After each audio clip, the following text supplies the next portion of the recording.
ਵਾਹਿਗੁਰੂ ਜੀ ਕੀ ਫਤਿਹ। ਅੱਜ ਦੀ ਗੁਰਮਤਿ ਕਲਾਸ ਵਿੱਚ ਹਾਜ਼ਰੀ ਭਰਨ ਵਾਲੇ ਸਾਰੇ ਵੀਰਾਂ ਭੈਣਾਂ ਨੂੰ ਜੀ ਆਇਆਂ ਨੂੰ ਆਖਦੇ ਹਾਂ।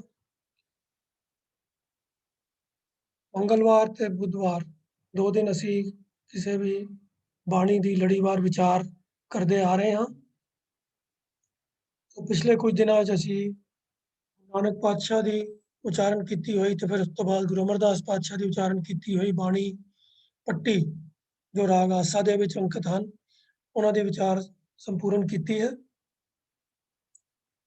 ਅੱਜ ਤੋਂ ਗੁਰੂ ਨਾਨਕ ਪਾਤਸ਼ਾਹ ਦੀ ਉਚਾਰਨ ਕੀਤੀ ਹੋਈ ਬਾਣੀ 12 ਮਾਹ ਜੋ ਕਿ ਰਾਗ ਤੁਖਾਰੀ ਦੇ ਵਿੱਚ ਉਚਾਰਨ ਕੀਤੀ ਗਈ ਹੈ ਤੇ ਗੁਰੂ ਗ੍ਰੰਥ ਸਾਹਿਬ ਜੀ ਦੇ ਪਾਵਨ ਅੰਗ 1107 ਤੋਂ ਆਰੰਭ ਹੁੰਦੀ ਹੈ। ਤੁਖਾਰੀ ਰਾਗ ਦਾ ਆਰੰਭ ਵੀ ਪੰਨਾ 1107 ਤੋਂ ਹੀ ਹੁੰਦਾ ਹੈ। ਸੋ ਆਰੰਭ ਦੇ ਵਿੱਚ ਸਭ ਤੋਂ ਪਹਿਲੇ ਰਾਗ ਦੇ ਆਰੰਭ ਵਿੱਚ 12 ਮਾਹ ਦੀ ਹੀ ਬਾਣੀ ਹੈ। ਇਹ ਗੱਲ ਤਾਂ ਸਾਰੀਆਂ ਸੰਗਤਾਂ ਭਲੀ ਪ੍ਰਕਾਰ ਜਾਣਦੀਆਂ ਹੀ ਹਨ ਕਿ 12 ਮਾਹ ਗੁਰੂ ਅਰਜਨ ਪਾਤਸ਼ਾਹ ਦਾ ਉਚਾਰਨ ਕੀਤਾ ਹੋਇਆ ਵੀ ਗੁਰੂ ਗ੍ਰੰਥ ਸਾਹਿਬ ਦੇ ਵਿੱਚ ਅੰਕਿਤ ਹੈ, ਜੋ ਕਿ ਰਾਗ ਮਾਝ ਦੇ ਵਿੱਚ ਅੰਕਿਤ ਹੈ। ਅਤੇ ਉਹ ਬਾਣੀ ਦੇ ਨਾਲ ਸੰਗਤਾਂ ਦੀ ਜ਼ਿਆਦਾ ਗਿਣਤੀ ਵਿੱਚ ਜਾਣ ਪਛਾਣ ਹੈ, ਜ਼ਿਆਦਾ ਲੋਕਾਂ ਨੂੰ ਸਮਝ ਹੈ, ਪਤਾ ਹੈ।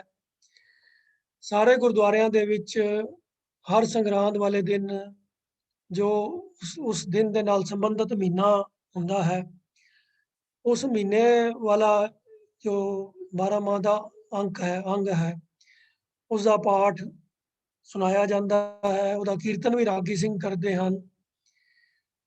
ਕਿਤੇ ਵਿਰਲੇ ਹੀ ਹਨ ਜਿੱਥੇ ਤੁਖਾਰੀ ਰਾਗ ਵਾਲੇ 12 ਮਾਹ ਦੇ ਵਿੱਚੋਂ ਵੀ ਕੀਰਤਨ ਕੀਤਾ ਜਾਂਦਾ ਹੈ। ਬਹੁਤ ਘੱਟ ਗਿਣਤੀ ਹੈ ਉਹਨਾਂ ਦੀ।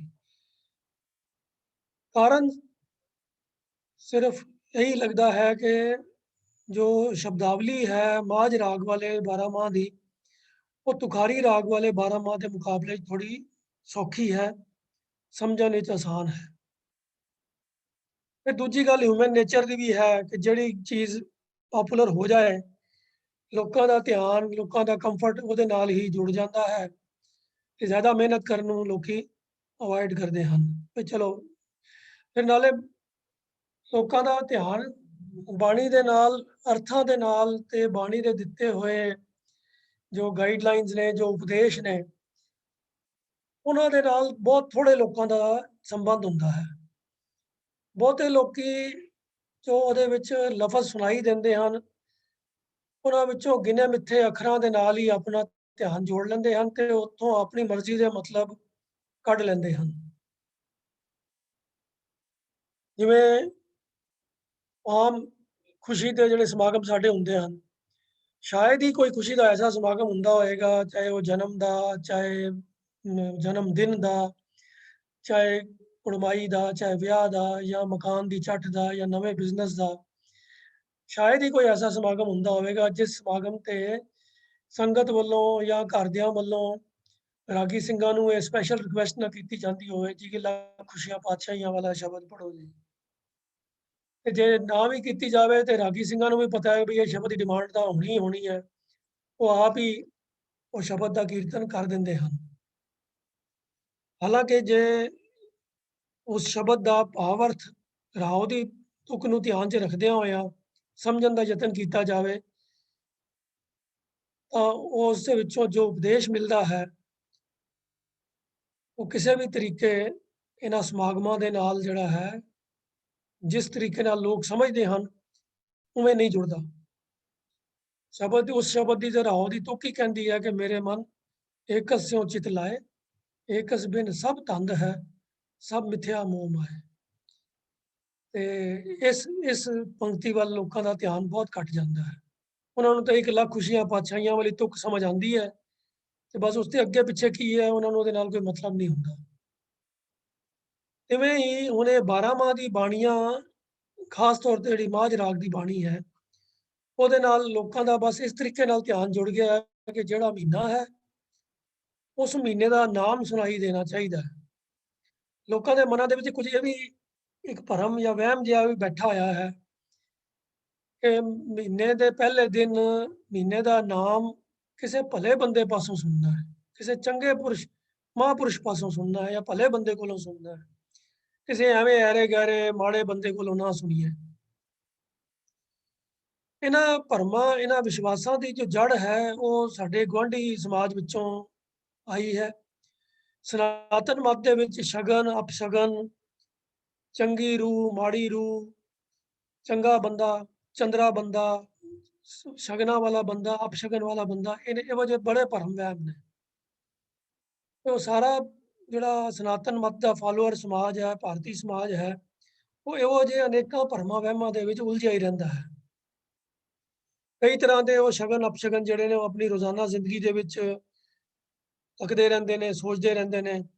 ਜਿਵੇਂ ਬਿੱਲੀ ਰਸਤਾ ਨਾ ਕੱਟ ਜਾਏ, ਕੋਈ ਨਿੱਛ ਨਾ ਮਾਰ ਦੇਵੇ, ਜਾਂ ਹੋਰ ਕਈ ਤਰ੍ਹਾਂ ਦੇ ਭਰਮ ਨੇ ਜਿਹੜੇ ਕਿ ਇਹ ਹੋਏਗਾ ਤੇ ਕੰਮ ਵਿਗੜ ਜਾਏਗਾ, ਇਹ ਹੋਏਗਾ ਤੇ ਕੰਮ ਚੰਗਾ ਹੋ ਜਾਏਗਾ। ਹੋਰ ਵੀ ਕਈ ਤਰ੍ਹਾਂ ਦੇ ਵਹਿਮ ਨੇ ਕਿ ਬੁੱਧ ਕੰਮ ਸੁੱਧ, ਕਈ ਵਾਰੀ ਹੋਏਗਾ ਕਿ ਫਲਾਣਾ ਦਿਨ ਹੈ ਤੇ ਫਲਾਣਾ ਕੰਮ ਨਹੀਂ ਕਰਨਾ, ਫਲਾਣੇ ਦਿਨ ਸਿਰ ਨਹੀਂ ਧੋਣਾ, ਫਲਾਣੇ ਦਿਨ ਘਰੋਂ ਬਾਹਰ ਨਹੀਂ ਜਾਣਾ, ਸਫ਼ਰ ਤੇ ਨਹੀਂ ਜਾਣਾ। ਅਨੇਕਾਂ ਕਿਸਮ ਦੇ ਭਰਮ ਵਹਿਮ ਨੇ। ਭਾਵੇਂ ਗੁਰੂ ਸਾਹਿਬਾਨ ਨੇ ਪ੍ਰੈਕਟੀਕਲੀ ਵੀ ਔਰ ਗੁਰਬਾਣੀ ਦੇ ਵਿੱਚ ਉਪਦੇਸ਼ਾਂ ਦੇ ਰਾਹੀਂ ਵੀ ਇਹੋ ਜਿਹੇ ਹਰ ਤਰ੍ਹਾਂ ਦੇ ਭਰਮ ਵਹਿਮ ਤੋਂ ਸਿੱਖਾਂ ਨੂੰ ਬਚਾਇਆ ਹੈ। ਇਹਨਾਂ ਭਰਮਾਂ ਵਹਿਮਾਂ 'ਚ ਫਸਣ ਤੋਂ ਬਚੇ ਰਹਿਣ ਦਾ ਉਪਦੇਸ਼ ਕੀਤਾ ਹੈ, ਪਰ ਉਹ ਉਪਦੇਸ਼ ਅਜੇ ਸਿੱਖਾਂ ਦੇ ਪ੍ਰੈਕਟੀਕਲ ਜੀਵਨ ਦੇ ਵਿੱਚ ਜਾਂ ਉਹਨਾਂ ਦੇ ਹਿਰਦੇ ਦੇ ਵਿੱਚ ਘਰ ਨਹੀਂ ਕਰ ਸਕੇ, ਟਿਕੇ ਨਹੀਂ ਹਨ। ਕੋਈ ਵਿਰਲੇ ਹੀ ਹਨ ਜਿਹੜੇ ਗੁਰੂ ਦੇ ਉਪਦੇਸ਼ ਨੂੰ ਸਮਝ ਕੇ ਤੇ ਜੀਵਨ ਵਿੱਚ ਅਪਣਾ ਲੈਂਦੇ ਹਨ, ਤੇ ਉਹ ਫਿਰ ਇਹਨਾਂ ਭਰਮਾਂ ਵਹਿਮਾਂ ਤੋਂ ਉੱਚੇ ਉੱਠ ਜਾਂਦੇ ਹਨ। ਉਹਨਾਂ ਦੇ ਜੀਵਨ ਦੇ ਵਿੱਚੋਂ ਇਹ ਭਰਮ ਵਹਿਮ ਨਿਕਲ ਜਾਂਦੇ ਹਨ। ਬਹੁਤਾਤ ਲੋਕੀ ਭਾਵੇਂ ਗੁਰਦੁਆਰੇ ਜਾਣ ਵਾਲੇ ਹਨ, ਨਿਤਨੇਮੀ ਹਨ, ਪਾਠ ਕਰਨ ਵਾਲੇ ਹਨ, ਪਰ ਉਹ ਜਿਹੜੇ ਸਿਧਾਂਤਕ ਤੌਰ ਤੇ ਗੁਰੂ ਸਾਹਿਬ ਦੇ ਉਪਦੇਸ਼ ਹਨ, ਉਹਨਾਂ ਨੂੰ ਜੀਵਨ ਜਾਚ ਦੇ ਵਿੱਚ ਅਪਣਾਉਂਦੇ ਨਹੀਂ ਹਨ।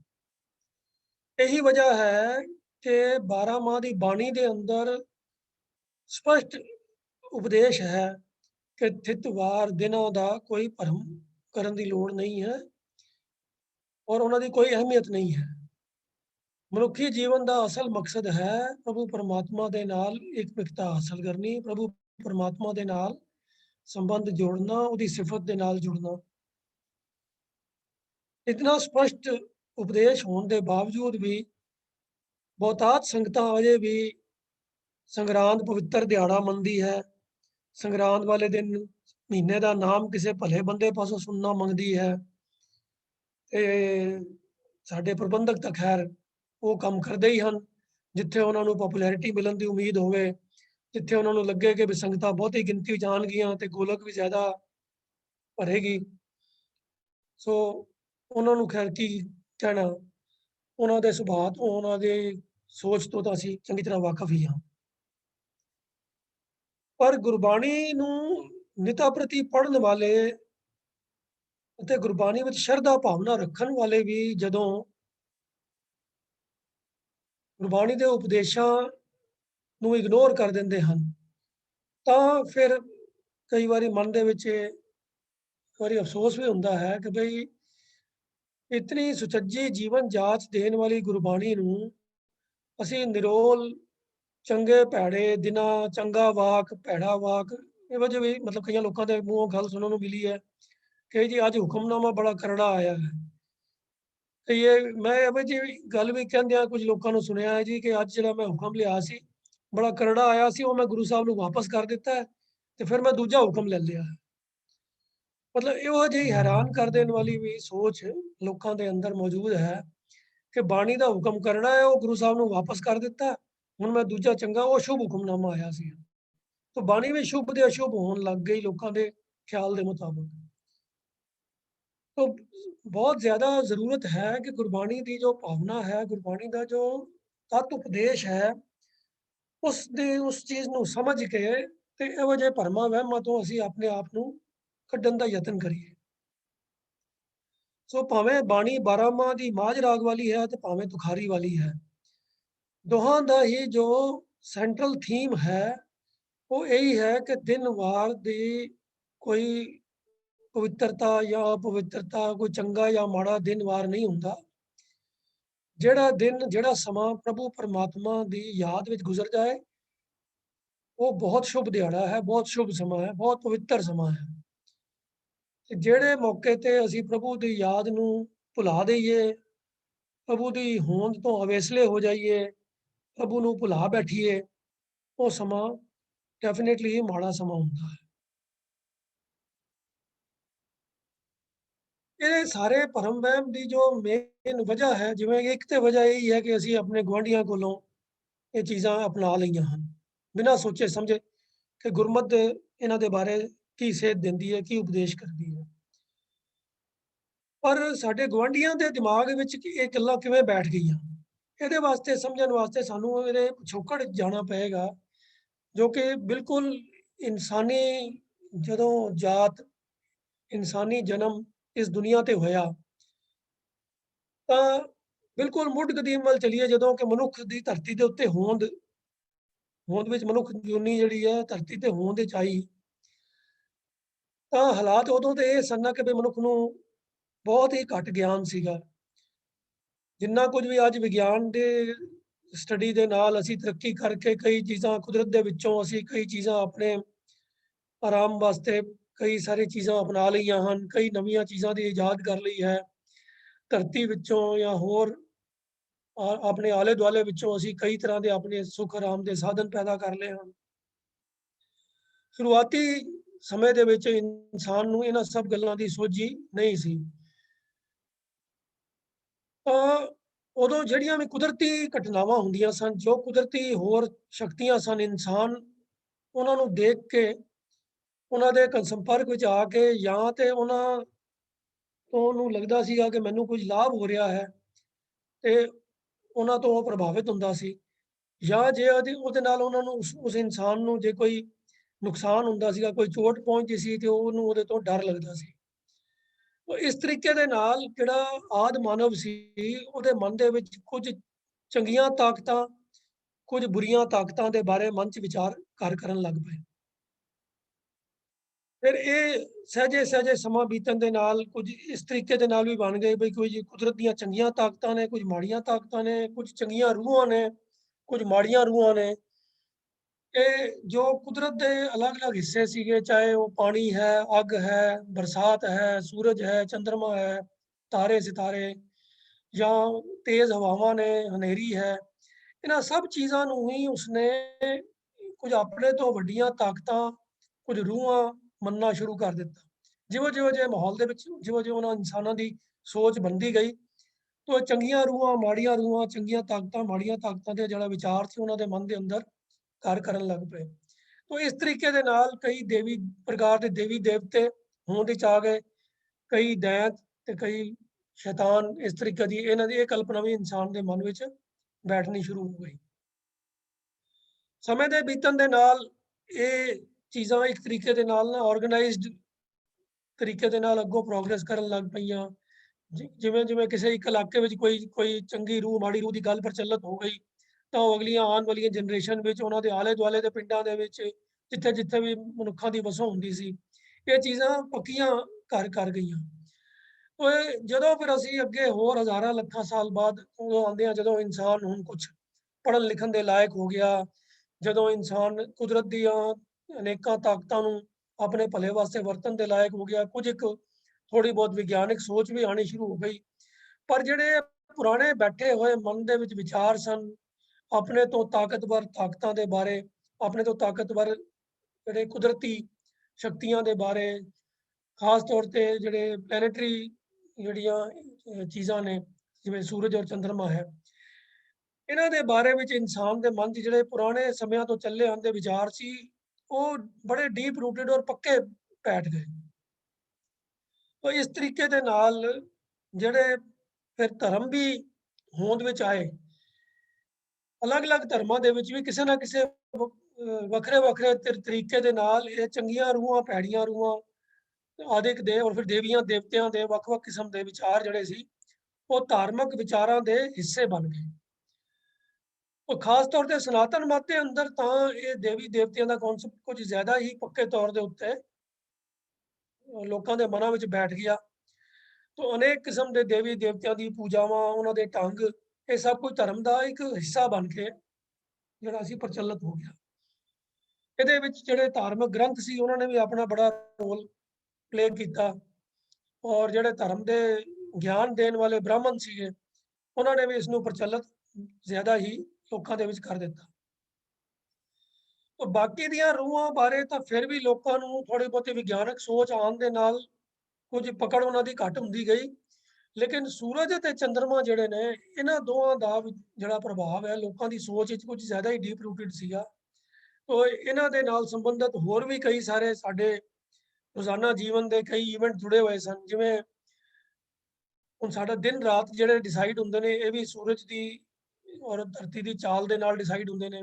ਫਿਰ ਜਿਹੜਾ ਸਾਲ ਦਾ ਚੱਕਰ ਹੈ, ਮੌਸਮਾਂ ਦਾ ਬਦਲਾਵ ਹੈ, ਇਹ ਵੀ ਸੂਰਜ ਦੇ ਦੁਆਲੇ ਧਰਤੀ ਦੀ ਜਿਹੜੀ ਚਾਲ ਹੈ ਉਹਦੇ ਨਾਲ ਜੁੜਿਆ ਹੋਇਆ ਹੈ। ਤੋ ਧਰਤੀ ਤੇ ਰਹਿਣ ਵਾਲੇ ਜੀਵਾਂ ਦਾ ਸੂਰਜ ਔਰ ਚੰਦਰਮਾ ਦੇ ਬਾਰੇ ਜਿਹੜਾ ਇੰਟਰੈਕਸ਼ਨ ਹੈ ਉਹ ਜ਼ਿਆਦਾ ਹੀ ਸੰਬੰਧ ਰੱਖਦਾ ਹੈ। ਤੋ ਇਸ ਲਈ ਜਿਹੜੇ ਹੁਣ ਸਾਡੇ ਕੈਲੰਡਰਸ ਨੇ ਉਹ ਵੀ ਸੂਰਜ ਦੀ ਚਾਲ ਦੇ ਉੱਤੇ ਹੀ ਡਿਪੈਂਡੈਂਟ ਨੇ। ਸਿਵਾਏ ਜਿਹੜਾ ਹਿਜਰੀ ਕੈਲੰਡਰ ਹੈ ਜਿਹੜਾ ਕਿ ਨਿਰੋਲ ਚੰਦਰਮਾ ਦੇ ਚਾਲ ਦੇ ਨਾਲ ਰਿਲੇਟਡ ਹੈ, ਬਾਕੀ ਦੇ ਬਹੁਤੇ ਜਿਹੜੇ ਕੈਲੰਡਰ ਨੇ ਉਹ ਸੂਰਜ ਦੇ ਨਾਲ ਸੰਬੰਧਿਤ ਨੇ। ਖਾਸ ਤੌਰ ਤੇ ਜਿਹੜਾ ਗ੍ਰੈਗੋਰੀਅਨ ਕੈਲੰਡਰ ਹੈ ਜਾਂ ਜਿਹੜਾ ਹੁਣ ਨਾਨਕਸ਼ਾਹੀ ਕੈਲੰਡਰ ਵੀ ਬਣਿਆ ਉਹ ਵੀ ਸੂਰਜ ਦੀ ਚਾਲ ਦੇ ਨਾਲ ਹੀ ਸੰਬੰਧਿਤ ਹੈ। ਪਰ ਜਿਹੜਾ ਬਿਕਰਮੀ ਕੈਲੰਡਰ ਹੈ ਉਹ ਸੂਰਜ ਔਰ ਚੰਦਰਮਾ ਦੋਨਾਂ ਦੀ ਚਾਲ ਨੂੰ ਕੰਬਾਈਨ ਕਰਕੇ ਉਹਨਾਂ ਦੋਨਾਂ ਨੂੰ ਮਿਕਸ ਅਪ ਕਰਕੇ ਉਹਦੀ ਗਿਣਤੀਆਂ ਮਿਣਤੀਆਂ ਕੀਤੀਆਂ ਜਾਂਦੀਆਂ ਨੇ। ਸੋ ਕਹਿਣ ਤੋਂ ਭਾਵ ਕੀ ਹੈ ਕਿ ਮਨੁੱਖੀ ਮਨ ਦੇ ਉੱਤੇ ਸੂਰਜ ਔਰ ਚੰਦਰਮਾ ਦਾ ਜੋ ਪ੍ਰਭਾਵ ਹੈ ਉਹ ਬਹੁਤ ਜ਼ਿਆਦਾ ਪ੍ਰਚਲਿਤ ਹੈ। ਉਹ ਜਿਹੜਾ ਹੁਣ ਇਹ ਕੈਲੰਡਰ ਵੀ ਬਣਾਏ ਗਏ ਉਹਦੇ ਅੰਦਰ ਵੀ ਇਹ ਸੂਰਜ ਦਾ ਤੇ ਉਹਦੇ ਜੋ ਰਿਲੇਟਿਵ ਪੋਜੀਸ਼ਨ ਹੈ ਤਾਰਿਆਂ ਦੇ ਨਾਲ ਇਹਨਾਂ ਸਾਰੀਆਂ ਚੀਜ਼ਾਂ ਦਾ ਸੰਬੰਧ ਜੁੜਿਆ ਰਹਿੰਦਾ ਹੈ। ਤੋ ਇਸ ਤਰੀਕੇ ਦੇ ਨਾਲ ਜਿਹੜੀਆਂ ਨੇ ਸਾਲ ਦੇ 12 ਮਹੀਨੇ ਹੋਂਦ ਵਿੱਚ ਆਏ ਤੇ 12 ਹੀ ਰਾਸ਼ੀਆਂ ਜਿਹੜੀਆਂ ਨੇ ਉਹ ਹੋਂਦ ਦੇ ਵਿੱਚ ਆਈਆਂ ਤੇ ਹਰ ਮਹੀਨੇ ਸੂਰਜ ਜਿਹੜਾ ਹੈ ਕਿਉਂਕਿ ਹੁਣ ਧਰਤੀ ਦੀ ਚਾਲ ਚੱਲਦੀ ਹੈ ਤੇ ਸੂਰਜ ਦਾ ਦੀ ਪੋਜੀਸ਼ਨ ਜਿਹੜੀ ਹੈ ਸਾਡੀ ਧਰਤੀ ਤੋਂ ਉਹਨਾਂ ਸਿਤਾਰਿਆਂ ਦੇ ਗਰੁੱਪਾਂ ਦੇ ਜਿਹੜੇ ਗਰੁੱਪ ਨੇ ਉਹਨਾਂ ਦੇ ਰਿਲੇਟਿਵ ਤੋਂ ਜੋ ਬਦਲ ਜਾਂਦੀ ਹੈ। ਉਹ ਹਰ ਮਹੀਨੇ ਸੂਰਜ ਇੱਕ ਰਾਸ ਚੋਂ ਨਿਕਲ ਕੇ ਦੂਜੀ ਰਾਸ ਦੇ ਵਿੱਚ ਪਹੁੰਚ ਜਾਂਦਾ ਹੈ। ਇਹ ਜੋ ਇੱਕ ਰਾਸ ਤੋਂ ਦੂਜੀ ਰਾਸ ਵਿੱਚ ਸੂਰਜ ਦਾ ਬਦਲਣਾ ਹੈ ਇਹਦੇ ਵਾਸਤੇ ਸੰਸਕ੍ਰਿਤ ਭਾਸ਼ਾ ਦੇ ਵਿੱਚ ਲਫ਼ਜ਼ ਹੈ ਸੰਕ੍ਰਾਂਤੀ। ਸੰਕ੍ਰਾਂਤੀ ਦਾ ਭਾਵ ਹੁੰਦਾ ਹੈ ਸੂਰਜ ਦੀ ਕ੍ਰਾਂਤੀ, ਭਾਵ ਸੂਰਜ ਦੀ ਚਾਲ। ਉਹ ਸੂਰਜ ਦੀ ਚਾਲ ਜਦੋਂ ਇੱਕ ਰਾਸ ਤੋਂ ਦੂਜੀ ਰਾਸ ਵਿੱਚ ਪ੍ਰਵੇਸ਼ ਕਰਦਾ ਹੈ ਤਾਂ ਉਹਦੇ ਤੋਂ ਸਨਾਤਨ ਮਤ ਦਾ ਜੋ ਬਿਕਰਮੀ ਕੈਲੰਡਰ ਹੈ ਉਹ ਉਹਦਾ ਆਰੰਭ ਹੁੰਦਾ ਹੈ। ਤੋ ਇੱਕ ਤਰੀਕੇ ਦੇ ਨਾਲ ਬਿਕਰਮੀ ਕੈਲੰਡਰ ਦੇ ਵਿੱਚ ਸੰਕ੍ਰਾਂਤੀ ਦਾ ਦਿਨ ਜਿਹੜਾ ਹੈ ਉਹ ਮਹੀਨੇ ਦਾ ਪਹਿਲਾ ਦਿਨ ਹੁੰਦਾ ਹੈ।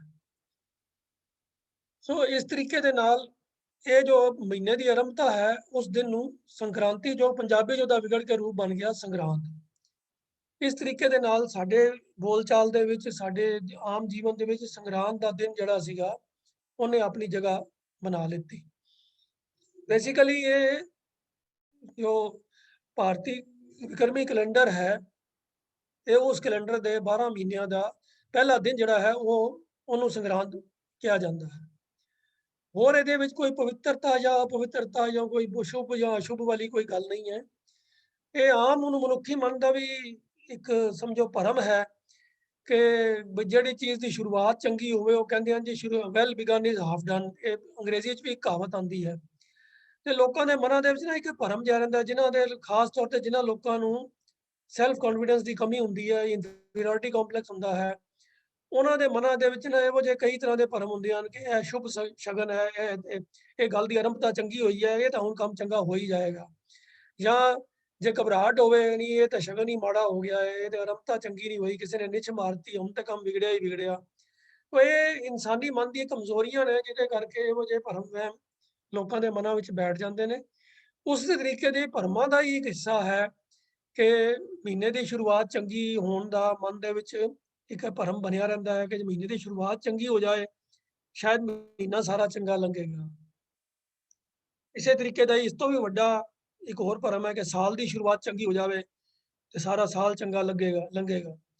ਤੋ ਇਹ ਇਸੇ ਚੀਜ਼ ਨੂੰ ਲੈ ਕੇ ਨਵੇਂ ਸਾਲ ਨੂੰ ਮਨਾਉਣ ਦਾ ਵੀ ਬੜੇ ਜ਼ੋਰਾਂ ਸ਼ੋਰਾਂ ਦੇ ਨਾਲ ਸਾਡੇ ਸਮਾਜ ਵਿੱਚ ਪ੍ਰਭਾਵ ਹੈ ਔਰ ਇਹ ਇਹ ਜਿਹੜਾ ਰੁਝਾਨ ਹੈ ਤੇ ਵੈਸਟਰਨ ਸੁਸਾਇਟੀ 'ਚ ਹੋਰ ਵੀ ਜ਼ੋਰਦਾਰ ਹੈ। ਉਹਨਾਂ ਦੀ ਨਕਲ ਤੋਂ ਹੀ ਅਸੀਂ ਨਿਊ ਈਅਰ ਨੂੰ ਵੀ ਬੜੇ ਜ਼ੋਰੋ ਸ਼ੋਰੋ ਨਾਲ ਮਨਾਉਣਾ ਸ਼ੁਰੂ ਕੀਤਾ ਹੋਇਆ ਹੈ। ਤੋ ਹੈ ਇਹ ਮਨੁੱਖੀ ਮਨ ਦੇ ਭਰਮ ਹਨ ਕਿ ਮਹੀਨੇ ਦੀ ਚੰਗੀ ਸ਼ੁਰੂਆਤ ਹੋਵੇ ਤੇ ਮਹੀਨਾ ਚੰਗਾ ਲੰਘੇਗਾ, ਸਾਲ ਦੀ ਚੰਗੀ ਸ਼ੁਰੂਆਤ ਹੋਵੇ ਤੇ ਸਾਲ ਚੰਗਾ ਲੰਘੇਗਾ। ਤੇ ਮੈਂ ਕਈ ਵਾਰੀ ਸਵਾਲ ਕਰਦਾ ਹੁੰਦਾ ਵੀ ਇਹ ਸਿਰਫ ਮਹੀਨੇ ਔਰ ਸਾਲ ਤੇ ਹੀ ਕਿਉਂ ਰੁਕ ਜਾਂਦੇ ਹੋ? ਹਫ਼ਤੇ ਦੀ ਸ਼ੁਰੂਆਤ ਚੰਗੀ ਹੋਵੇ ਤੇ ਹਫ਼ਤਾ ਵੀ ਚੰਗਾ ਲੰਘੇਗਾ। ਦਿਨ ਦੀ ਸ਼ੁਰੂਆਤ ਚੰਗੀ ਹੋਵੇ ਤੇ ਦਿਨ ਚੰਗਾ ਲੰਘੇਗਾ। ਘੰਟੇ ਦੀ ਸ਼ੁਰੂਆਤ ਚੰਗੀ ਹੋਵੇ ਤੇ ਘੰਟਾ ਚੰਗਾ ਲੰਘੇਗਾ। ਮਿੰਟ ਦੀ ਸ਼ੁਰੂਆਤ ਚੰਗੀ ਹੋਵੇ ਤਾਂ ਮਿੰਟ ਚੰਗਾ ਲੰਘੇਗਾ। ਤਾਂ ਫਿਰ ਬਾਕੀਆਂ ਦੀ ਅਸੀਂ ਪਰਵਾਹ ਕਿਉਂ ਨਹੀਂ ਕਰਦੇ? ਅਸੀਂ ਮਹੀਨੇ ਤੇ ਜਾ ਕੇ ਕਿਉਂ ਰੁਕ ਜਾਂਦੇ ਹਾਂ? ਜਾਂ ਇੱਕ ਹੈਪੀ ਨਿਊ ਈਅਰ ਕਰ ਲੈਂਦੇ ਹਾਂ, ਫਿਰ ਜਾਂ ਸੰਗਰਾਂਦ ਦੇ ਨਾਲ ਮਹੀਨੇ ਮਨਾ ਲੈਂਦੇ ਹਾਂ। ਅਸੀਂ ਹਫ਼ਤੇ ਦੀ ਸ਼ੁਰੂਆਤ ਕਿਉਂ ਨਹੀਂ ਕਰਦੇ ਵੀ ਸਾਡਾ ਹਰ ਹਫ਼ਤਾ ਚੰਗਾ ਲੰਘੇ? ਅਸੀਂ ਹਰ ਦਿਨ ਦੀ ਸ਼ੁਰੂਆਤ ਕਿਉਂ ਨਹੀਂ ਕਰਦੇ ਕਿ ਸਾਡਾ ਹਰ ਦਿਨ ਚੰਗਾ ਲੰਘੇ? ਤੇ ਜੇ ਇਹ ਕਹੀਏ ਨਹੀਂ ਮਹੀਨੇ ਦੇ ਨਾਲ ਕੰਮ ਹੋ ਜਾਂਦਾ ਹੈ ਜਾਂ ਸਾਲ ਚੰਗਾ ਸ਼ੁਰੂਆਤ ਹੋ ਜਾਵੇ ਤੇ ਹੋ ਜਾਂਦੀ ਹੈ, ਤੇ ਫਿਰ ਇੱਕ ਜਨਮ ਵੇਲੇ ਹੀ ਇੱਕ ਅਰਦਾਸ ਕਰ ਲਈਏ ਕਿ ਸਾਰਾ ਜਨਮ ਹੀ ਚੰਗਾ ਲੰਘ ਜਾਵੇ, ਫਿਰ ਹਰ ਸਾਲ ਰਿਨਿਊ ਕਰਾਉਣ ਦੀ ਕੀ ਲੋੜ ਹੈ? ਉਹ ਮੇਰਾ ਸਵਾਲ ਸਿਰਫ ਇਹ ਹੈ ਵੀ ਇਹ ਮਹੀਨਾ ਜਾਂ ਸਾਲ ਹੀ ਆਪਣੇ ਆਪ 'ਚ ਕੀ ਅਹਿਮੀਅਤ ਰੱਖਦੇ ਨੇ ਕਿ ਇਹਨਾਂ ਦਿਨਾਂ ਨੂੰ ਉਚੇਚੇ ਤੌਰ ਦੇ ਉੱਤੇ ਅਸੀਂ ਇਹਨਾਂ ਦੇ ਸ਼ੁਭ ਅਸ਼ੁਭ ਹੋਣ ਦੀ ਪਰਵਾਹ ਕਰਦੇ ਹਾਂ। ਅਸੀਂ ਆਪਣੀ ਸਾਰੀ ਜ਼ਿੰਦਗੀ ਦੀ ਸ਼ੁਰੂਆਤ ਜਨਮ ਵੇਲੇ ਹੀ ਕਰ ਲਈਏ ਕਿ ਬੱਚੇ ਦਾ ਜਨਮ ਹੋਵੇ ਤੇ ਅਸੀਂ ਪ੍ਰਮਾਤਮਾ ਅੱਗੇ ਅਰਦਾਸ ਕਰੀਏ ਕਿ ਇਹਦਾ ਜਨਮ ਹੋਇਆ, ਇਹਦਾ ਜੀਵਨ ਸਾਰਾ ਹੀ ਸ਼ੁਭ ਲੰਘੇ ਤੇ ਕੰਮ ਹੋ ਜਾਣਾ ਚਾਹੀਦਾ ਹੈ।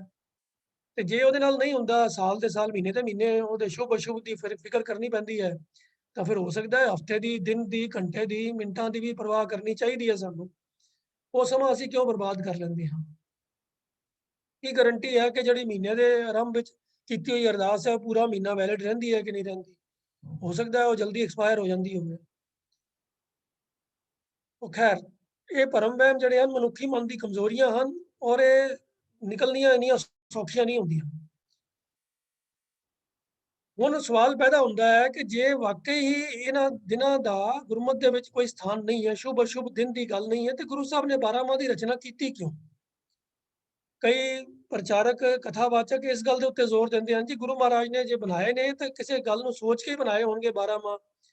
ਜੇ ਉਹਨਾਂ ਨੇ ਮਹੀਨੇ ਦੇ ਦਿਨ ਨਹੀਂ ਸੀ ਪੜ੍ਹਨੇ ਤੇ ਉਹਨਾਂ ਨੇ ਮਹੀਨੇ ਬਾਰੇ ਰਚਨਾ ਕੀਤੀ ਕਿਉਂ? ਤਾਂ ਉੱਥੇ ਫਿਰ ਮੇਰਾ ਇੱਕ ਸਵਾਲ ਹੈ ਕਿ ਗੁਰੂ ਸਾਹਿਬ ਨੇ 12 ਮਾਹ ਵੀ ਰਚਨਾ ਵੀ ਕੀਤੀ ਹੈ। ਗੁਰੂ ਸਾਹਿਬ ਨੇ ਥਿੱਤੀ ਬਾਣੀ ਜਿਹੜੀ ਹੈ ਉਹਦੀ ਰਚਨਾ ਵੀ ਕੀਤੀ ਹੈ।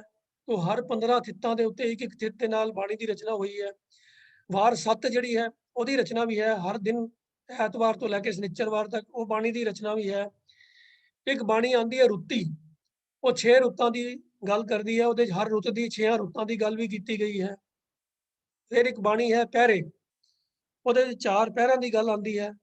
ਰਾਤ ਦੇ ਪਹਿਲਾ, ਦੂਜਾ, ਤੀਜਾ, ਚੌਥਾ ਪਹਿਰ, ਉਹਦੇ ਵੱਖੋ ਵੱਖਰੇ ਪਹਿਰਾਂ ਦਾ ਜ਼ਿਕਰ ਆਉਂਦਾ ਹੈ ਕਿ ਪਹਿਲੇ ਪਹਿਰੇ ਰਹਿਣ ਕੇ ਵਣਜਾਰਿਆ ਮਿੱਤਰਾ। ਤੋ ਇਸ ਤਰ੍ਹਾਂ ਹੀ ਦੂਜੇ ਪਹਿਰੇ, ਤੀਜੇ ਪਹਿਰੇ। ਕੀ ਅਸੀਂ ਉੱਠ ਉੱਠ ਕੇ ਰਾਤ ਵੇਲੇ ਪਹਿਲੇ ਪਹਿਰ, ਦੂਜੇ ਪਹਿਰ ਦਾ ਸ਼ਬਦ ਪੜ੍ਹਿਆ ਕਰਾਂਗੇ? ਜੇ ਅਸੀਂ ਮਹੀਨੇ ਦੇ ਮਹੀਨੇ ਸੰਗਰਾਂਦ ਵਾਲੇ ਦਿਨ ਸ਼ਬਦ ਜ਼ਰੂਰ ਪੜ੍ਹਨਾ ਹੈ ਮਹੀਨੇ ਵਾਲਾ, ਤੇ ਸਾਨੂੰ ਫਿਰ ਹਰ ਰੋਜ਼ ਜਿਹੜਾ 7 ਵਾਰ ਵਿੱਚੋਂ ਵਾਰ ਵਾਲਾ ਸ਼ਬਦ ਹੈ ਉਹ ਵੀ ਪੜ੍ਹਨਾ ਚਾਹੀਦਾ ਹੈ। ਥਿੱਤੀ ਬਾਣੀ ਜਿਹੜੀ ਹੈ ਉਹਦੇ ਵਿੱਚੋਂ ਥਿੱਤ ਵਾਲਾ ਸ਼ਬਦ ਵੀ ਪੜ੍ਹਨਾ ਚਾਹੀਦਾ ਹੈ। ਤੇ ਫਿਰ ਦਿਨ ਰਹਿਣ ਵਿੱਚ ਇੱਕ ਦਿਨ ਤੇ ਰਾਤ ਦੀ ਬਾਣੀ ਹੈ। ਦਿਨ ਵੇਲੇ ਉਹ ਦਿਨ ਵਾਲਾ ਤੇ ਰਾਤ ਵੇਲੇ ਰਾਤ ਵਾਲਾ ਸ਼ਬਦ ਪੜ੍ਹਨਾ ਚਾਹੀਦਾ ਹੈ। ਤੇ ਜੇ ਪਹਿਰਿਆਂ ਦੀ ਬਾਣੀ ਹੈ ਤੇ ਫਿਰ ਪਹਿਲੇ, ਦੂਜੇ, ਤੀਜੇ, ਚੌਥੇ ਪਹਿਰ, ਹਰ ਪਹਿਰ ਦੇ ਉੱਤੇ ਪਹਿਰਿਆਂ ਵਾਲਾ ਸ਼ਬਦ ਵੀ ਸਾਨੂੰ ਪੜ੍ਹਨੇ ਚਾਹੀਦੇ ਹਨ। ਉਹ ਕਿੱਥੇ ਜਾ ਕੇ ਅੰਤ ਹੋਏਗਾ? ਉਹ ਸੋਚਣ ਦੀ ਗੱਲ ਹੈ। ਫਿਰ ਇਹਦਾ ਹੁਣ ਪਰ ਸਵਾਲ ਖੜਾ ਹੈ ਕਿ ਵੀ 12 ਮਾਹ ਦੀ ਰਚਨਾ ਕੀਤੀ ਕਿਉਂ ਗਈ? ਇਹਦੇ ਵਾਸਤੇ ਸਾਨੂੰ ਆਪਣੇ ਭਾਰਤੀ ਸਮਾਜ ਵਿੱਚ ਔਰ ਹੋਰ ਜਗ੍ਹਾ ਤੇ ਵੀ ਲਿਟਰੇਚਰ ਦੇ ਵਿੱਚੋਂ ਸਾਨੂੰ ਖੋਜ ਕਰਨੀ ਪੈਂਦੀ ਹੈ ਕਿ ਇਹ ਇੱਕ ਕਵਿਤਾ ਦੀ ਇੱਕ ਸ਼ੈਲੀ ਹੈ। ਕਵਿਤਾ ਦੀ ਛੰਦਾਬੰਦੀ ਵਿੱਚ 12 ਮਾਹ ਇੱਕ ਕਵਿਤਾ ਦਾ ਸਟਾਈਲ ਹੈ। ਔਰ ਗੁਰੂ ਸਾਹਿਬ ਨੇ ਕੋਈ ਪਹਿਲਾ ਨਹੀਂ ਸੀ, ਗੁਰੂ ਨਾਨਕ ਪਾਤਸ਼ਾਹ ਪਹਿਲੇ ਨਹੀਂ ਸਨ ਜਿਨ੍ਹਾਂ ਨੇ 12 ਮਾਹ ਦੀ ਰਚਨਾ ਕੀਤੀ ਹੈ। ਗੁਰੂ ਸਾਹਿਬ ਤੋਂ ਪਹਿਲਾਂ ਹੋਣ ਵਾਲੇ ਕਈ ਸਾਰੇ ਕਵੀਆਂ ਨੇ ਸੰਸਕ੍ਰਿਤ ਭਾਸ਼ਾ ਵਿੱਚ, ਹਿੰਦੀ ਭਾਸ਼ਾ ਦੇ ਵਿੱਚ ਬਹੁਤ ਸਾਰੇ ਉਹਨਾਂ ਤੋਂ ਪਹਿਲਾਂ ਦੇ ਰਚੇ ਹੋਏ 12 ਮਾਹ ਮਿਲਦੇ ਹਨ। ਔਰ ਗੁਰੂ ਨਾਨਕ ਦੇਵ ਜੀ ਤੋਂ ਬਾਅਦ ਗੁਰੂ ਅਰਜਨ ਪਾਤਸ਼ਾਹ ਦਾ 12 ਮਾਹ ਵੀ ਹੈ ਔਰ ਉਸ ਤੋਂ ਬਾਅਦ ਹੋਰ ਉਹਨਾਂ ਤੋਂ ਪਿੱਛੋਂ ਵੀ ਕਈ ਸਾਰੇ ਕਵੀਆਂ ਨੇ 12 ਮਾਹ ਦੀ ਰਚਨਾ ਕੀਤੀ ਹੈ। ਈਵਨ ਪੰਜਾਬੀ ਭਾਸ਼ਾ ਦੇ ਵਿੱਚ ਅੰਮ੍ਰਿਤਾ ਪ੍ਰੀਤਮ ਦਾ ਰਚਿਆ ਹੋਇਆ 12 ਮਾਹ ਵੀ ਮਿਲਦਾ ਹੈ। ਹੋਰ ਵੀ ਇਸ ਤਰ੍ਹਾਂ ਅਨੇਕਾਂ ਕਵੀਆਂ ਦੇ ਰਚੇ ਹੋਏ ਵੱਖ-ਵੱਖ ਤਰ੍ਹਾਂ ਦੇ 12 ਮਾਹ ਮਿਲਦੇ ਹਨ। ਤੋ 12 ਮਾਹ ਇੱਕ ਤਰੀਕੇ ਦਾ ਕਵਿਤਾ ਕਾਵ ਸ਼ੈਲੀ ਹੈ ਜਿਸ ਨੂੰ ਅਪਣਾਇਆ ਗਿਆ ਹੈ। ਜਿਵੇਂ ਵਾਰਾਂ ਹਨ, ਪੌੜੀਆਂ ਹਨ, ਛੰਤ ਹਨ, ਇਹ ਸਾਰੀਆਂ ਚੀਜ਼ਾਂ ਸਾਡੇ ਲੋਕ ਸੰਗੀਤ ਦਾ ਹਿੱਸਾ ਹਨ। ਉਵੇਂ ਹੀ 12 ਮਾਹ ਵੀ ਜਿਹੜੇ ਹਨ ਉਹ ਕਾਵਿ ਸ਼ੈਲੀ ਦਾ ਇੱਕ ਹਿੱਸਾ ਹਨ। ਗੁਰੂ ਨਾਨਕ ਪਾਤਸ਼ਾਹ ਤੋਂ ਪਹਿਲਾਂ ਵੀ 12 ਮਾਹ ਲਿਖੇ ਗਏ ਤੇ ਉਹਨਾਂ ਤੋਂ ਬਾਅਦ ਵੀ ਤੇ ਅੱਜ ਤੱਕ ਵੀ 12 ਮਾਹ ਲਿਖੇ ਜਾਂਦੇ ਆ ਰਹੇ ਹਨ। ਸਬਜੈਕਟ ਮੈਟਰ ਜ਼ਰੂਰ ਸਭ ਦਾ ਵੱਖੋ ਵੱਖਰਾ ਹੁੰਦਾ ਹੈ, ਪਰ ਗੁਰੂ ਸਾਹਿਬਾਨ ਨੇ ਭਾਵੇਂ ਗੁਰੂ ਨਾਨਕ ਪਾਤਸ਼ਾਹ ਦਾ ਹੈ ਤੇ ਗੁਰੂ ਅਰਜਨ ਪਾਤਸ਼ਾਹ ਦਾ ਹੈ, ਉਹਨਾਂ ਦੋਨਾਂ ਹੀ 12 ਮਾਹ ਦਾ ਜੋ ਸਬਜੈਕਟ ਮੈਟਰ ਹੈ ਉਹ ਹੈ ਜੀਵ ਆਤਮਾ ਤੇ ਪਰਮਾਤਮਾ ਦਾ ਮੇਲ। ਆਮ ਤੌਰ ਤੇ ਜਿਹੜੇ ਦੂਜੇ ਕਵੀਆਂ ਨੇ 12 ਮਾਹ ਲਿਖੇ ਹਨ, ਉਹ 12 ਮਾਹ ਦੇ ਵਿੱਚ ਇੱਕ ਇਸਤਰੀ ਦਾ ਇੱਕ ਪਤੀ ਦੇ ਨਾਲ ਜਾਂ ਪ੍ਰਿਆਤਮਾ ਦਾ ਆਪਣੇ ਪ੍ਰੇਮੀ ਦੇ ਨਾਲ ਮਿਲਾਪ ਤੇ ਜਾਂ ਵਿਛੋੜੇ ਦੀਆਂ ਗੱਲਾਂ, ਉਹਨਾਂ ਦੇ ਭਾਵ ਨੂੰ ਵਿਅਕਤ ਕਰਦੀਆਂ ਹੋਈਆਂ ਕਵਿਤਾਵਾਂ ਦੀ ਰਚਨਾ ਕੀਤੀ ਜਾਂਦੀ ਹੈ। ਕਿ ਜਿਵੇਂ ਪਹਿਲਾਂ ਕਿਸੇ ਦਾ ਪਤੀ ਜਾਂ ਫਿਰ ਪ੍ਰੇਮੀ ਬਾਹਰ ਵਪਾਰ ਦੇ ਸਿਲਸਿਲੇ 'ਚ ਜਾਂ ਕੁਝ ਸ਼ਹਿਰੋਂ ਦੂਰ ਚਲਾ ਗਿਆ, ਵਿਦੇਸ਼ ਚਲਾ ਗਿਆ, ਉਹਦੀ ਉਡੀਕ ਦੇ ਵਿੱਚ ਉਹ ਉਹਨੂੰ ਯਾਦ ਕਰਦੀ ਹੈ। ਇਸ ਤਰੀਕੇ ਦੀ ਭਾਵਨਾਵਾਂ ਕਰਦਿਆਂ ਹੋਇਆਂ ਅਲੱਗ-ਅਲੱਗ ਮਹੀਨਿਆਂ ਨੂੰ ਲੈ ਕੇ ਅਲੱਗ-ਅਲੱਗ ਮਹੀਨਿਆਂ ਦੇ ਜੋ ਮੌਸਮ ਬਦਲਦੇ ਹਨ, ਉਹਨਾਂ ਦੇ ਮੁਤਾਬਕ ਉਹਦੇ ਮਨ ਦੇ ਉੱਪਰ ਕੀ ਪ੍ਰਭਾਵ ਪੈਂਦੇ ਹਨ, ਇਸ ਤਰ੍ਹਾਂ ਦੀਆਂ ਗੱਲਾਂ ਕਰਕੇ ਜੋ ਹੈ ਉਹਦੇ ਮਨ ਦੀ ਅਵਸਥਾ ਨੂੰ ਕਵੀ ਲੋਕ ਬਿਆਨ ਕਰਦੇ ਹਨ। ਤੇ ਫਿਰ ਅੰਤ ਵਿੱਚ ਜਾ ਕੇ ਉਸ ਨਾਲ ਮਿਲਾਪ ਹੋ ਜਾਂਦਾ ਹੈ ਤੇ ਮਿਲਾਪ ਦੀ ਕੀ ਅਵਸਥਾ ਬਣਦੀ ਹੈ ਉਹਦਾ ਵੀ ਜ਼ਿਕਰ ਉਹਦੇ 'ਚ ਕਰ ਦਿੱਤਾ ਜਾਂਦਾ ਹੈ।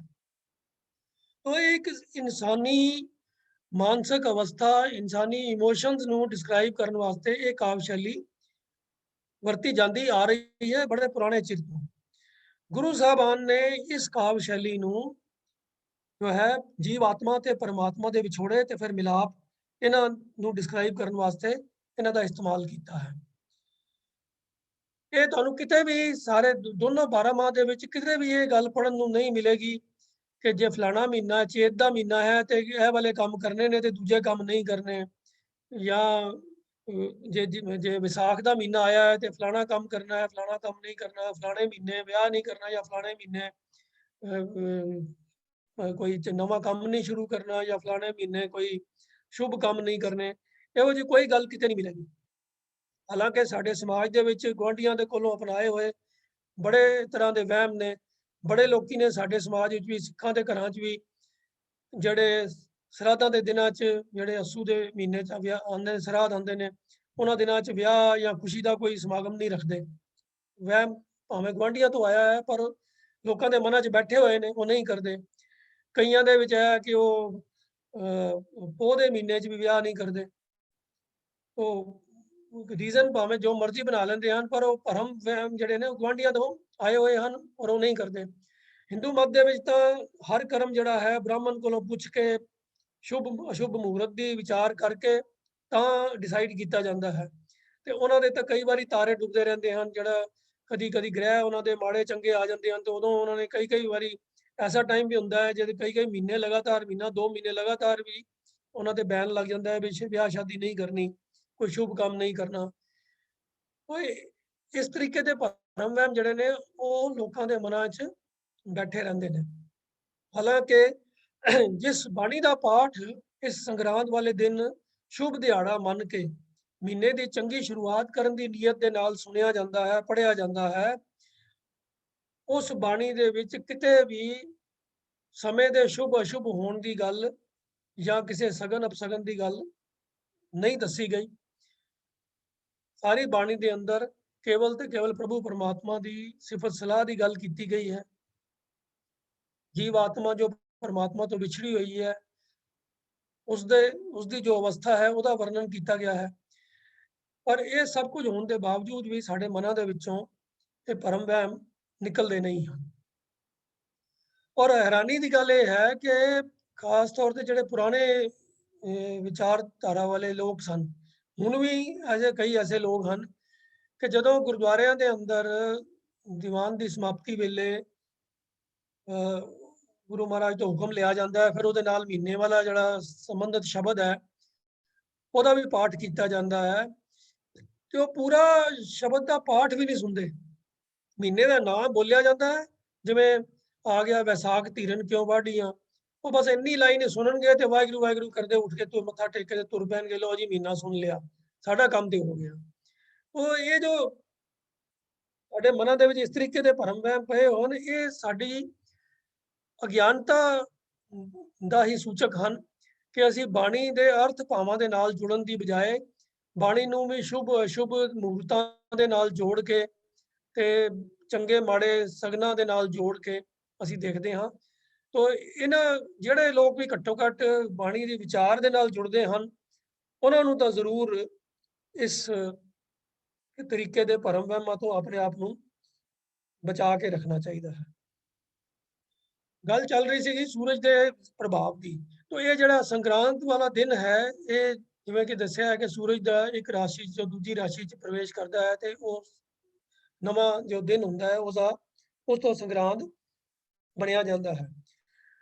ਪਰ ਹਿੰਦੂ ਮਤ ਦੇ ਅੰਦਰ ਸੂਰਜ ਦੇ ਨਾਲ ਤੇ ਚੰਦਰਮਾ ਦੇ ਨਾਲ ਜੁੜੇ ਹੋਏ ਕਈ ਸਾਰੇ ਦਿਨ ਹਨ ਜਿਹੜੇ ਪਵਿੱਤਰ ਮੰਨੇ ਜਾਂਦੇ ਹਨ, ਜਿਹੜੇ ਜ਼ਿਆਦਾ ਇੰਪੋਰਟੈਂਟ ਮੰਨੇ ਜਾਂਦੇ ਹਨ।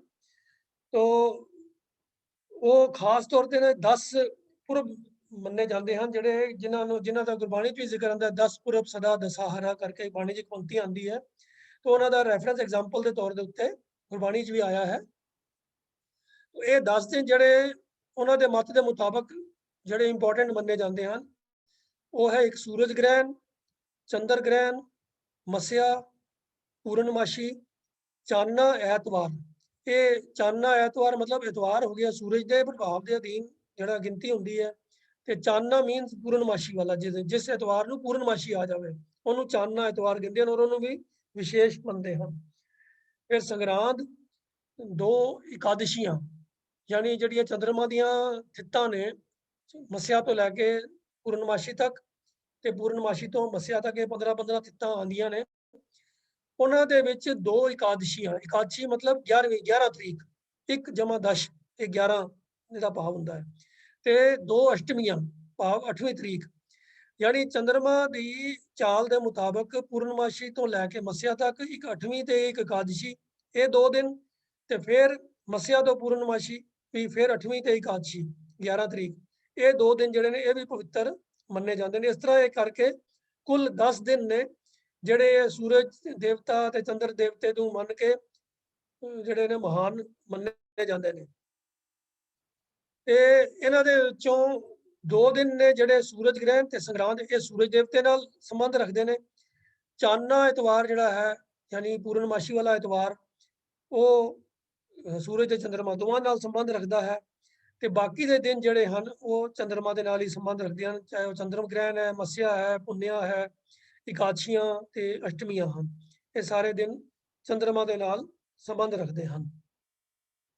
ਤੋ ਇਸ ਤਰੀਕੇ ਦੇ ਨਾਲ ਇਹਨਾਂ ਦਿਨਾਂ ਨੂੰ ਹਿੰਦੂ ਮਤ ਦੇ ਅੰਦਰ ਖਾਸ ਕਿਸਮ ਦੀਆਂ ਵੱਖਰੀਆਂ ਪੂਜਾ ਕੀਤੀਆਂ ਜਾਂਦੀਆਂ ਨੇ। ਸੋ ਹੁਣ ਬਾਕੀ ਗੱਲ ਰਹਿ ਗਈ ਕਿ ਗੁਰੂ ਨਾਨਕ ਪਾਤਸ਼ਾਹ ਨੇ ਜੋ 12 ਮਾਹ ਉਚਾਰਨ ਕੀਤਾ ਹੈ ਕਿ ਉਹਦਾ ਕੋਈ ਸੰਬੰਧ ਸੰਗਰਾਂਦ ਦੇ ਨਾਲ ਜਾਂ ਸੂਰਜ ਦੇ ਨਾਲ ਹੈ। ਤੋ ਇਹ ਗੱਲ ਜਦੋਂ ਅਸੀਂ ਬਾਣੀ ਦੀ ਵਿਚਾਰ ਕਰਾਂਗੇ ਇਹ ਸਪਸ਼ਟ ਹੋ ਹੀ ਜਾਏਗੀ ਕਿ ਕਿਸੇ ਖਾਸ ਦਿਨ ਦੇ ਨਾਲ ਇਸ 12 ਮਾਹ ਦੇ ਸ਼ਬਦਾਂ ਦਾ ਕੋਈ ਸੰਬੰਧ ਨਹੀਂ ਹੈ। ਇਹ ਸਾਡੀ ਅਗਿਆਨਤਾ ਹੀ ਹੈ ਕਿ ਅਸੀਂ ਇਹਨੂੰ ਸੰਗਰਾਂਦ ਵਾਲੇ ਦਿਨ ਉਚੇਚੇ ਤੌਰ ਤੇ ਇਹਨਾਂ ਦਾ ਪਾਠ ਕਰਦੇ ਹਾਂ ਤੇ ਬਾਕੀ ਦਿਨ ਅਸੀਂ ਇਹਨਾਂ ਨੂੰ ਇਗਨੋਰ ਕਰਕੇ ਰੱਖਦੇ ਹਾਂ। ਫਿਰ ਸਿਰਫ ਉਸ ਮਹੀਨੇ ਵਾਲੇ ਹੀ ਸ਼ਬਦ ਦਾ ਪਾਠ ਜਿਹੜਾ ਹੈ ਉਹ ਕੀਤਾ ਜਾਂਦਾ ਹੈ ਤੇ ਬਾਣੀ ਦਾ ਜੋ ਪਹਿਲਾ ਅਗਲਾ ਪਿਛਲਾ ਹਿੱਸਾ ਹੈ ਉਹਨਾਂ ਨੂੰ ਅਸੀਂ ਇਗਨੋਰ ਕਰ ਦਿੰਦੇ ਹਾਂ। ਤੋ ਇਹ ਸਭ ਜਿਹੜੀ ਹੈ ਇਹ ਸਾਡੇ ਗੁਆਂਢੀ ਮਤ ਤੋਂ ਆਏ ਹੋਏ ਜਿਹੜੇ ਭਰਮ ਵਹਿਮ ਨੇ ਉਹਦੀ ਵਜ੍ਹਾ ਦੇ ਨਾਲ ਇਹ ਜਿਹੜੀਆਂ ਰੀਤਾਂ ਨੇ ਸਾਡੇ ਅੰਦਰ ਫੈਲ ਗਈਆਂ ਨੇ। ਅਦਰਵਾਈਜ਼ ਜੇ ਗੁਰਮਤ ਦੀ ਫਿਲਾਸਫੀ ਗੁਰਮਤ ਸਿਧਾਂਤਾਂ ਦੇ ਮੁਤਾਬਕ ਅਸੀਂ ਸੋਚੀਏ ਤਾਂ ਇਹ ਜੋ ਮਹੀਨੇ ਦਾ ਪਾਠ ਉਚੇਚੇ ਤੌਰ ਤੇ ਪੜ੍ਹਨ ਦੀ ਮਰਿਆਦਾ ਹੈ ਉਹ ਕਿਸੇ ਤਰੀਕੇ ਵੀ ਗੁਰਮਤ ਸਿਧਾਂਤਾਂ ਦੇ ਨਾਲ ਮੇਲ ਨਹੀਂ ਖਾਂਦੀ ਹੈ।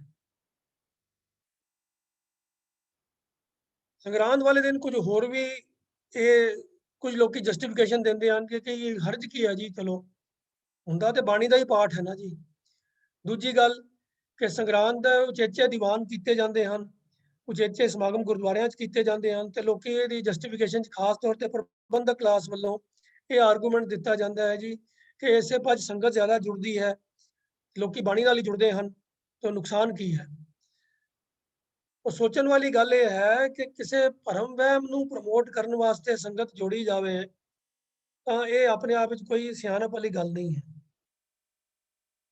ਤੇ ਫਿਰ ਜਦੋਂ ਇਹ ਭਰਮ ਵਹਿਮ ਹੋਣ ਕਿ ਜੀ ਇਹ ਦਿਹਾੜਾ ਭਾਗਾਂ ਵਾਲਾ ਹੈ ਔਰ ਬੋਲਿਆ ਵੀ ਜਾਂਦਾ ਹੈ, ਇਹ ਬੜਾ ਅੱਜ ਦਾ ਸੰਗਰਾਂਦ ਦਾ ਪਵਿੱਤਰ ਦਿਹਾੜਾ ਹੈ ਜੀ, ਉਸ ਦਿਨ ਕੀਤੇ ਹੋਏ ਦਾਨ ਪੁੰਨ ਨੂੰ ਵੀ ਜ਼ਿਆਦਾ ਮਾਨਤਾ ਦਿੱਤੀ ਜਾਂਦੀ ਹੈ, ਮਹੱਤਵ ਦਿੱਤਾ ਜਾਂਦਾ ਹੈ। ਉਹ ਇਹ ਜਿਹੜੇ ਭਰਮ ਵਹਿਮਾਂ ਨੂੰ ਪ੍ਰਮੋਟ ਕਰਨ ਵਾਲੇ ਕੰਮ ਹਨ ਉਹ ਭਾਵੇਂ ਗੁਰਦੁਆਰਿਆਂ 'ਚ ਬੈਠ ਕੇ ਕੀਤੇ ਜਾਣ ਤੇ ਭਾਵੇਂ ਬਾਣੀ ਦਾ ਗੁਟਕਾ ਹੱਥ 'ਚ ਫੜ ਕੇ ਕੀਤੇ ਜਾਣ, ਇਹ ਕਿਸੇ ਤਰ੍ਹਾਂ ਵੀ ਜਾਇਜ਼ ਨਹੀਂ ਹੋ ਜਾਂਦੇ। ਜਿਵੇਂ ਆਮ ਤੁਸੀਂ ਦੇਖਦੇ ਹੋ ਕਿ ਕਚਹਿਰੀਆਂ ਦੇ ਵਿੱਚ ਜਿਹੜਾ ਵੀ ਕੋਈ ਬੰਦਾ ਗਵਾਹੀ ਦੇਣ ਵਾਸਤੇ ਆਂਦਾ ਹੈ, ਉਹਦੇ ਕੋਲੋਂ ਕੀ ਕਿਹਾ ਜਾਂਦਾ ਹੈ ਕਿ ਤੂੰ ਜਾਂ ਗੀਤਾ ਦੇ ਉੱਤੇ ਹੱਥ ਰੱਖ ਕੇ ਕਸਮ ਖਾ ਕੇ ਮੈਂ ਜੋ ਬੋਲਾਂਗਾ ਸੱਚ ਬੋਲਾਂਗਾ, ਸੱਚ ਤੋਂ ਸਿਵਾ ਕੁਝ ਨਹੀਂ ਬੋਲਾਂਗਾ। ਜਿਹੜੇ ਇਸਲਾਮ ਵਾਲੇ ਨੇ ਉਹਨਾਂ ਨੂੰ ਕੁਰਾਨ ਦੇ ਉੱਤੇ ਹੱਥ ਰੱਖ ਕੇ, ਕਿਸੇ ਅੰਗਰੇਜ਼ਾਂ ਨੂੰ ਬਾਈਬਲ ਦੇ ਉੱਤੇ ਹੱਥ ਰੱਖ ਕੇ ਸਹੁੰ ਚੁਕਾਈ ਜਾਂਦੀ ਹੈ। ਤੋ ਉਮੀਦ ਇਹ ਕੀਤੀ ਜਾਂਦੀ ਹੈ ਕਿ ਬਈ ਬੰਦੇ ਦਾ ਜਿਹੜਾ ਹੈ ਉਹ ਧਾਰਮਿਕ ਅਕੀਦਾ ਹੁੰਦਾ ਹੈ, ਵਿਸ਼ਵਾਸ ਹੁੰਦਾ ਹੈ, ਉਹ ਆਪਣੀ ਧਾਰਮਿਕ ਪੁਸਤਕ ਦੇ ਨਾਲ ਤਾਂ ਘੱਟੋ ਘੱਟ ਧੋਖੇ ਵਾਲੀ ਗੱਲ ਨਹੀਂ ਕਰੇਗਾ। ਜੇ ਉਹ ਗੀਤਾ ਦੇ ਉੱਤੇ ਹੱਥ ਰੱਖ ਕੇ ਕਸਮ ਖਾ ਰਿਹਾ ਹੈ ਤੇ ਫਿਰ ਉਹ ਵਾਕਈ ਉਸ ਕਸਮ ਦੀ ਪਾਲਣਾ ਕਰੇਗਾ, ਉਹ ਝੂਠ ਨਹੀਂ ਬੋਲੇਗਾ। ਪਰ ਇਸ ਤੱਥ ਤੋਂ ਅਸੀਂ ਸਾਰੇ ਹੀ ਵਾਕਿਫ ਹਾਂ ਕਿ ਜਿੰਨਾ ਝੂਠ ਇਹ ਗੀਤਾ, ਕੁਰਾਨ ਤੇ ਬਾਈਬਲ ਦੇ ਉੱਤੇ ਕਸਮਾਂ ਚੁੱਕ ਕੇ ਬੋਲਿਆ ਜਾਂਦਾ ਹੈ, ਉਹਨਾਂ ਸ਼ਾਇਦ ਉਂਝ ਆਮ ਜ਼ਿੰਦਗੀ 'ਚ ਵੀ ਨਹੀਂ ਬੋਲਿਆ ਜਾਂਦਾ ਹੋਵੇਗਾ। ਉਹ ਕਚਹਿਰੀਆਂ ਦੇ ਵਿੱਚ ਸਭ ਝੂਠੀਆਂ ਗਵਾਹੀਆਂ, ਸਭ ਇਹ ਕਸਮਾਂ ਖਾ ਕੇ, ਧਾਰਮਿਕ ਪੁਸਤਕਾਂ ਦੇ ਉੱਤੇ ਹੱਥ ਰੱਖ ਕੇ ਕਸਮਾਂ ਖਾ ਕੇ ਹੀ ਝੂਠੀਆਂ ਗਵਾਹੀਆਂ ਦਿੱਤੀਆਂ ਜਾਂਦੀਆਂ ਹਨ। ਤਾਂ ਕੀ ਇਹ ਝੂਠ ਬੋਲਿਆ ਹੋਇਆ ਸਿਰਫ ਕਿਉਂਕਿ ਧਾਰਮਿਕ ਪੁਸਤਕ ਤੇ ਹੱਥ ਧਰ ਕੇ ਇਹ ਕਿਹਾ ਗਿਆ ਕਿ ਮੈਂ ਸੱਚ ਬੋਲਾਂਗਾ, ਇਹ ਜਾਇਜ਼ ਹੋ ਜਾਂਦਾ ਹੈ? ਕਿਸੇ ਤਰੀਕੇ ਵੀ ਇਹਨੂੰ ਜਾਇਜ਼ ਨਹੀਂ ਮੰਨਿਆ ਜਾ ਸਕਦਾ। ਤਾਂ ਇਵੇਂ ਹੀ ਗੁਰਦੁਆਰਿਆਂ ਦੇ ਅੰਦਰ ਅਗਰ ਜੇ ਅਸੀਂ ਸੰਗਰਾਂਦ ਦੇ ਨਾਲ ਜੋੜ ਕੇ ਤੇ ਸੰਗਤਾਂ ਦੇ ਵਿੱਚ ਕਈ ਤਰ੍ਹਾਂ ਦੇ ਭਰਮ ਵਹਿਮ ਅਸੀਂ ਪ੍ਰਚਲਿਤ ਕਰਦੇ ਹਾਂ ਕਿ ਇਹ ਫਲਾਣਾ ਦਿਨ ਸ਼ੁਭ ਹੈ, ਇਹ ਸੰਗਰਾਂਦ ਭਾਗਾਂ ਵਾਲਾ ਦਿਹਾੜਾ ਹੈ, ਕਿ ਕਿਸੇ ਭਲੇ ਬੰਦੇ ਦੇ ਮੂੰਹੋਂ ਇਹਦਾ ਮਹੀਨਾ ਸੁਣਿਆ ਜਾਵੇ ਤੇ ਭਾਗਾਂ ਭਰਿਆ ਮਹੀਨਾ ਬੀਤਦਾ ਹੈ, ਇਸ ਦਿਨ ਦਾਨ ਕੀਤਾ ਹੋਇਆ ਜ਼ਿਆਦਾ ਮਾਤਮ ਰੱਖਦਾ ਹੈ। ਤੋ ਇਹ ਸਾਰੀਆਂ ਗੱਲਾਂ ਪ੍ਰਚਲਿਤ ਕਰਨ ਵਾਸਤੇ ਅਗਰ ਜੇ ਗੁਰਦੁਆਰਿਆਂ ਦਾ ਵੀ ਇਸਤੇਮਾਲ ਕੀਤਾ ਜਾਵੇ, ਉਹਨੂੰ ਵੀ ਕਿਸੇ ਤਰੀਕੇ ਜਾਇਜ਼ ਨਹੀਂ ਠਹਿਰਾਇਆ ਜਾ ਸਕਦਾ।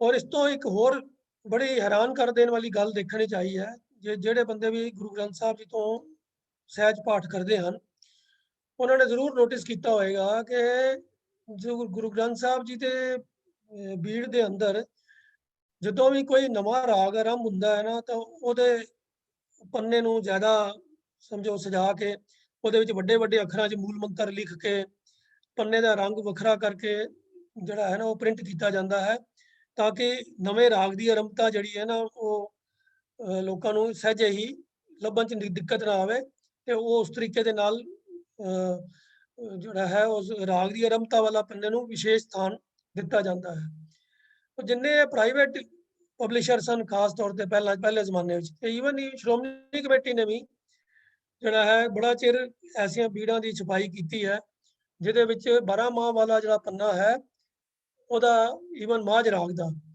ਹਾਲਾਂਕਿ ਉਹ ਰਾਗ ਦੇ ਵਿਚਕਾਰ ਹੈ, ਉਹਦੇ ਵਾਸਤੇ ਉਚੇਚਾ ਉਹਨੂੰ ਸਜਾਵਟ ਕਰਕੇ ਤੇ ਉਹਦੇ ਵੱਖਰਾ ਵੱਡੇ ਵੱਡੇ ਅੱਖਰਾਂ ਦੇ ਵਿੱਚ ਉਹਦੇ ਉੱਤੇ ਮੂਲ ਮੰਤਰ ਦਾ ਸਰੂਪ ਛਾਪਿਆ ਗਿਆ, ਉਸ ਪੰਨੇ ਦਾ ਰੰਗ ਵੱਖਰਾ ਕਰ ਦਿੱਤਾ ਗਿਆ ਕਿ ਜਿਵੇਂ ਇਹ ਵੀ ਕੋਈ ਉਚੇਚੀ ਬਾਣੀ ਹੈ, ਵੱਖਰੀ ਜਿਹਦਾ ਸਥਾਨ ਖਾਸ ਵੱਖਰਾ ਹੈ।